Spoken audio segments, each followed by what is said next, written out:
ഇന്ന് നമുക്ക് നല്ല അടിപൊളി ടേസ്റ്റിലൊരു റവ ഫിഷ് ഫ്രൈ ഉണ്ടാക്കിയെടുക്കാം. ചോറിൻ്റെ കൂടെ ഇത് ഭയങ്കര ടേസ്റ്റിയാണ് കേട്ടോ. ഞാനിവിടെ മീനായിട്ട് നെയ്മീൻ എടുത്തിരിക്കുന്നത്. മാരിനേഷന് വേണ്ടിയിട്ട് മഞ്ഞൾപ്പൊടി, മുളക് പൊടി, ഇഞ്ചി വെളുത്തുള്ളി പേസ്റ്റ്, അരിപ്പൊടി, ഉപ്പ്, നാരങ്ങ നീര്, കുറച്ച് എണ്ണ ഒഴിച്ച് നന്നായിട്ട് പേസ്റ്റാക്കി എടുക്കാം.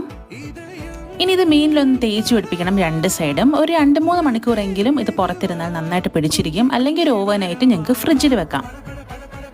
അതിനുശേഷം വറക്കുന്നതിന് തൊട്ട് മുമ്പായിട്ട് റവയിൽ കുറച്ച് ഉപ്പിട്ടിട്ട് നന്നായിട്ടൊന്ന് മിക്സ് ചെയ്തിട്ട് ഈ മീൻ രണ്ട് സൈഡും നന്നായിട്ട് റവയിലൊന്ന് കോട്ട് ചെയ്തെടുക്കാം. ഇതേ മീൻ ഒരു 3-4 പ്രാവശ്യം തന്നെ റവയിൽ ഡിപ്പ് ചെയ്ത് എടുക്കാവുന്നതാണ് കേട്ടോ. അപ്പം നല്ല തിക്കായിട്ടൊരു ക്രസ്റ്റ് കിട്ടും. ഇനി നിങ്ങളുടെ ഇഷ്ടാനുസരണം നിങ്ങൾക്ക് പാൻ ഫ്രൈ ചെയ്യുമോ അല്ലെങ്കിൽ ഡീപ്പ് ഫ്രൈ ചെയ്യാം. ഞാനിവിടെ പാൻ ഫ്രൈ ആണ് ചെയ്യുന്നത്.